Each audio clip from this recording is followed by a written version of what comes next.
Hi, this is Matt Baker. Earlier this year, we launched our Timeline of Space Exploration chart, at which point we also did an episode on missions to the moon in order to help celebrate Artemis II. Well, today we're going to continue the series, this time focusing on the first space stations as well as the space shuttles. But before we begin, if you want to get a copy of the chart as a poster, it's available as a high-resolution print on thick quality paper over on our website, usefulcharts.com. The chart covers every major space mission from 1957 all the way to the missions planned for the 2030s. It includes both human missions as well as robotic missions, which have reached as far as Pluto and beyond.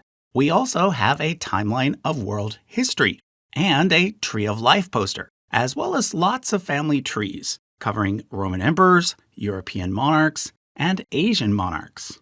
Again, if you're interested in learning more about any of these wall charts, just head over to usefulcharts.com or simply click the link in the description or pinned comment.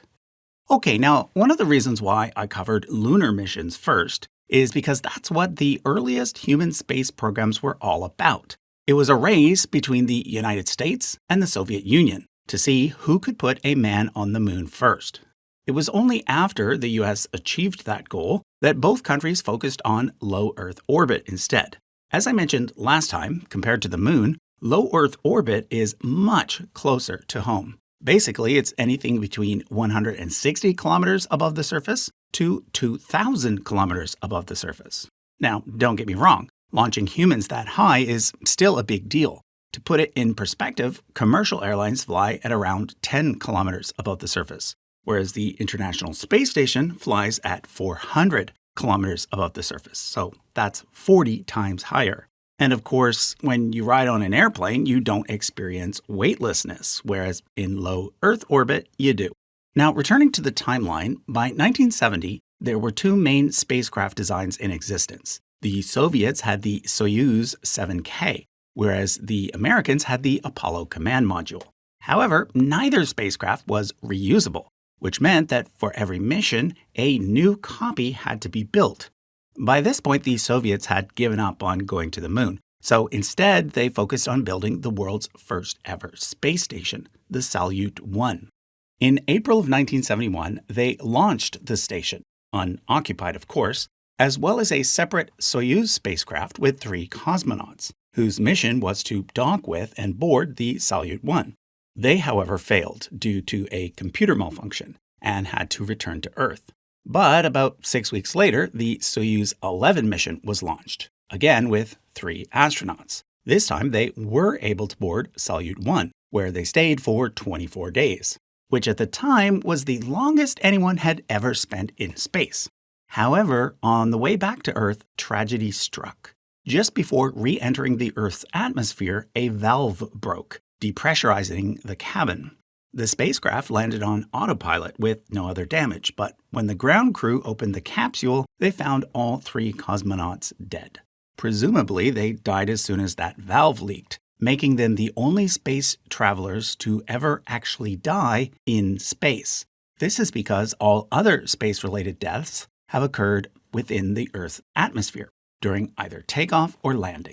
Because of the Soyuz 11 tragedy, the Soviets redesigned the Soyuz, meaning that for the next little bit, we'll be dealing with the second generation of the spacecraft, known as the 7KT, T standing for transport, because its main goal was to safely transport cosmonauts to and from space stations.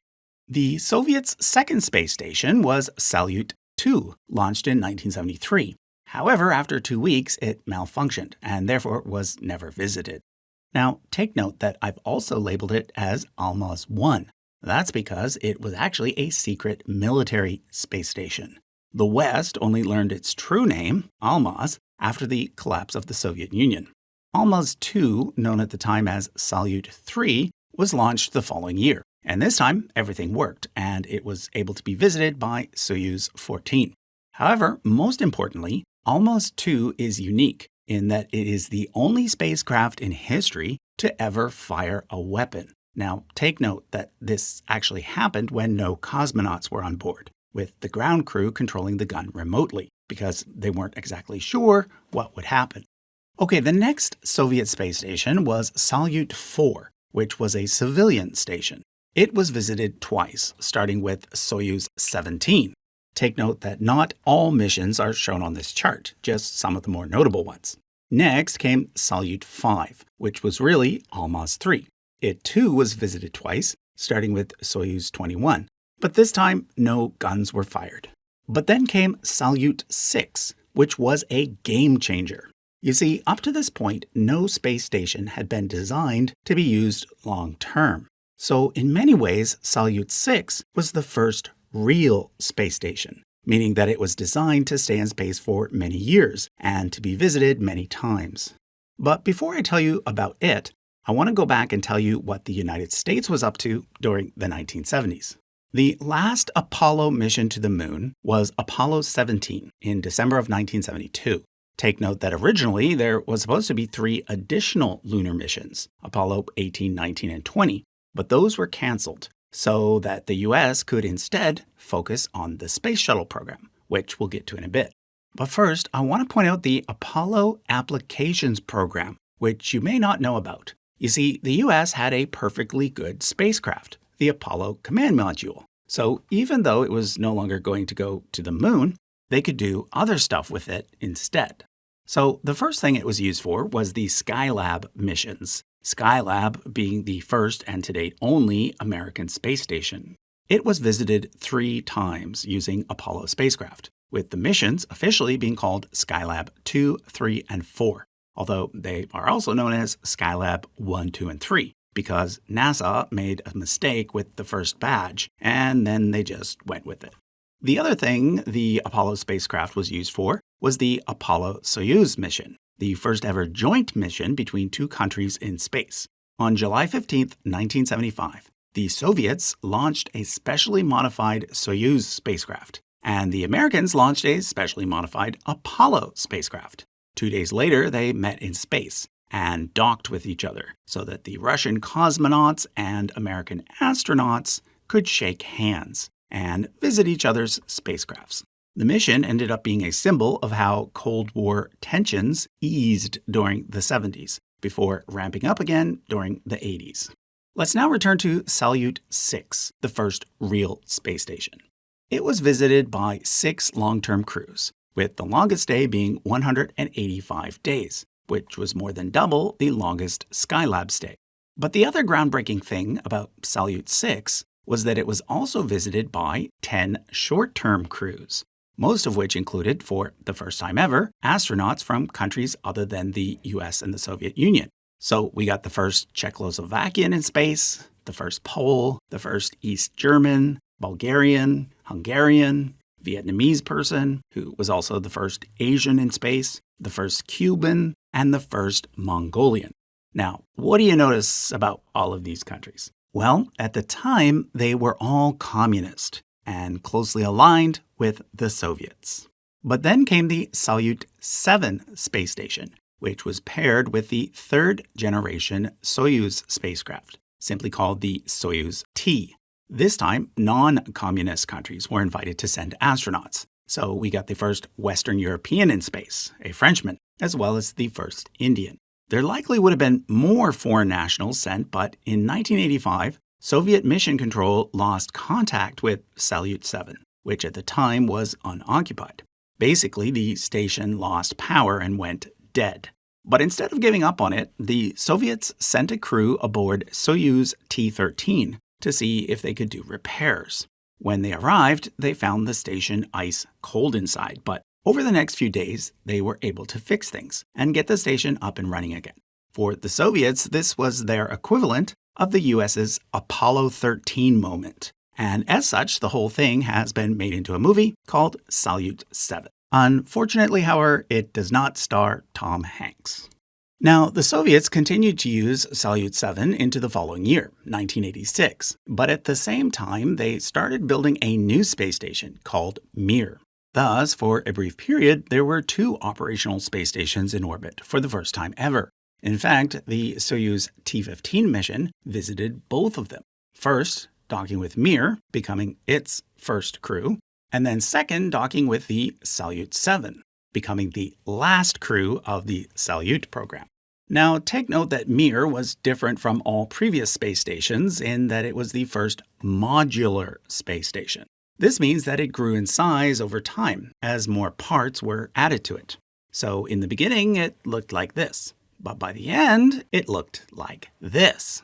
Also, take note that after Soyuz T-15, all of the remaining Soviet missions to Mir used the fourth generation Soyuz spacecraft, known as the Soyuz TM, the M standing for modified. So as you've probably noticed by now, unlike in the US, where NASA has designed several very different crewed spacecrafts, the Soviets, soon to become the Russians, basically just kept the same basic design, upgrading and improving it about once per decade. Another important first for Mir was that it became the first space station to be continuously occupied. Not initially, but from 1989 onwards. So instead of sending crews, bringing them home, and then sending the next crew, they started to overlap the crews so that there was always someone on board. And once again, some of the crews included foreign nationals, including the first astronauts from Syria, Afghanistan, Japan, the United Kingdom, and Austria. Toyohiro Akiyama's trip was notable in that it was the first to be paid for by a commercial company, in this case, the Tokyo Broadcasting System. You see, Akiyama was a journalist, so he ended up becoming the first journalist to report from space. Helen Sharman's trip was also funded privately, this time by a bunch of companies who ran a lottery to see who would become the first British person in space. Now, just after Sharman's mission came Soyuz TM-13, which ended up being unique in that it took off from the Soviet Union but landed in a newly independent Kazakhstan. This is because during the flight, the Soviet Union fell, being replaced by several independent states, the main one, of course, being Russia. So take note that from here on out, we'll be dealing with Russian missions, not Soviet ones, even though the Russians still launch from the Baikonur Cosmodrome, located in Kazakhstan. Basically, the Russians now have to pay Kazakhstan rent to use the spaceport. Now, while I'm here, I want to point out Valery Polyakov, initially a Soviet astronaut, but later a Russian one. He is important because in 1995, he set the record for the longest single stay in space, when he spent 438 straight days aboard Mir. That record still stands, but take note that when it comes to the most cumulative days in space, the record holder is Russian cosmonaut Oleg Kononenko, who across 5 missions has spent a total of 1,111 days, which is just over 3 years. All right, at this point, I once again want to back up and talk about the United States, namely their Space Shuttle program, which had its first launch in 1981. Take note that STS stands for Space Transport System, which was the official name for the space shuttles. Now, the reason why the space shuttles were so special was that they were reusable. Initially, NASA built 4 of them, named Columbia, Challenger, Discovery, and Atlantis. The idea was that instead of building another U.S. space station, they could instead send up space shuttles on a regular basis and use their large cargo bays to do the same kind of stuff that the Soviets were doing in Salyut 7 and Mir. The first space shuttle flight, STS-1, was commanded by John Young, who I want to take a moment to highlight because, in my opinion, he deserves to be the most famous astronaut of all time, even more famous than Neil Armstrong, even though in reality, very few people actually know his name. Let me give you a quick rundown of his resume. He's the only person to have both walked on the moon and flown on a space shuttle. He's the only person to fly aboard 4 different spacecraft: the Gemini, the Apollo Command Module, the Apollo Lunar Module, and the Space Shuttle. He's one of only 3 people to have flown to the moon twice, even though he landed on the moon only once. He was the first astronaut to fly to space 6 times, and he was the longest-serving astronaut of all time, serving for 42 years. So, John Young, folks, remember his name. Now, another important thing about the Space Shuttle program is that it was very collaborative, with lots of other countries involved. For example, my own country, Canada, built the Canadarm, which was a robotic arm installed for the first time on STS-3 and used for things like launching satellites and supporting spacewalks. There was also Space Lab, built by the European Space Agency. It was placed in the cargo hold during certain missions and used as a laboratory for experiments. It flew for the first time during STS-9, along with West Germany's first astronaut. Other missions during these early years of the Space Shuttle program included the first U.S. woman in space, Sally Ride, as well as the first Black American, the first Canadian, Dutchman, Mexican, and Saudi Arabian, who was also the first and to date only royal to go to space. Also of note is the STS-41B mission, during which Bruce McCandless performed the first ever untethered spacewalk, which was captured in this now famous photo. But then, of course, came the event that is perhaps the most remembered thing about the Space Shuttle program, the Challenger disaster, which involved an explosion during takeoff that killed all 7 astronauts on board, including a civilian named Krista McAuliffe, who was going to be the first teacher in space. It is estimated that 2.5 million school children were watching live when it happened, and thus it became Generation X's "Where were you when?" moment. Now, I should probably explain why that fateful mission was called STS-51L, because it wasn't the 51st Space Shuttle flight. It was actually the 25th. Ironically, in order to avoid having an unlucky STS-13 mission, NASA adopted a somewhat complicated numbering system for a while. So the 5 actually stood for the fact that the mission was originally planned for 1985. The 1 stood for the fact that it took off from Kennedy Space Center, and the L stood for the fact that it was supposed to be the 12th flight of the year. Thankfully, NASA reverted back to the simpler numbering system after the disaster, but they did wait more than a year and a half, with the next mission being STS-26 in 1988. As you can see, this was followed up by several important deployments. For example, instead of launching from the ground, the Magellan Venus probe and the Galileo Jupiter probe were deployed from the Space Shuttle. Then, of course, there was the famous Hubble Space Telescope, deployed from a shuttle in 1990. It gave us some amazing pictures of the universe. Following the Challenger disaster, NASA also built a replacement shuttle called Endeavour. It flew for the first time in 1992. Now, as we've already seen, by this point the Soviet Union had fell. And this was very important for space exploration because it opened up doors for the 2 main spacefaring countries, the US and Russia, to start working together on a more regular basis. So in 1994, we got the first Russian to fly aboard a US space shuttle. And in 1995, we got the first American to fly aboard a Soyuz and visit Mir.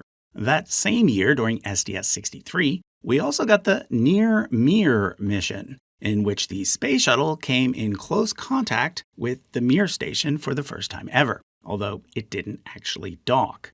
That happened a few months later during STS-71, which was the first of 9 times that the shuttle docked with Mir. However, by this point, plans were already underway to build a new space station, the International Space Station, or ISS, which would be operated by both Russia and the US, as well as a bunch of other partners, namely Canada, Japan, and the European Union. What happened was this. Originally, the US had been planning to build something called Space Station Freedom, and Russia was planning to build Mir 2. But in the end, the individual plans were scrapped and instead combined to create the International Space Station. The station's first component, the Russian Zarya module, was launched on its own in November of 1998. Then, in December, the US Unity node was brought up by STS-88 and connected to Zarya using the Canadarm. Thus began the International Space Station. Further construction took place throughout 1999, with the STS-96 crew being the first to dock with and enter the station. They, however, are not considered Expedition 1, expeditions being the long-term crews that have been continuously rotating for over 25 years now. The Expedition 1 crew arrived aboard Soyuz TM-31 6 months after Soyuz TM-30, which was the last mission to visit Mir. Other early components of the ISS included the Zvezda and Destiny modules, as well as the Canadarm2. So by Expedition 2, the ISS looked something like this. Zvezda, the main Russian module, controlled navigation and was used as sleeping quarters, whereas Destiny, the main US module, served as a science lab. Zarya was mostly used for storage, and Unity, well, it basically held the two sides together, hence the name. Now, during Expedition 2, another key event occurred, the arrival of the first space tourist, Dennis Tito, a billionaire who paid $20 million to visit the station for 8 days. Since this groundbreaking trip, an additional 12 space tourists have also visited the ISS, with the price tag currently being around $70 million per person. Okay, that brings us to the end of Episode 2. In Episode 3, I'll cover the continuing evolution of the International Space Station, what the Space Shuttle was eventually replaced with, and finally, the arrival on the scene of a third major spacefaring country, China. Until then, be sure to check out the link in the pinned comment so that you can get your own copy of our timeline of space exploration. Thanks for watching.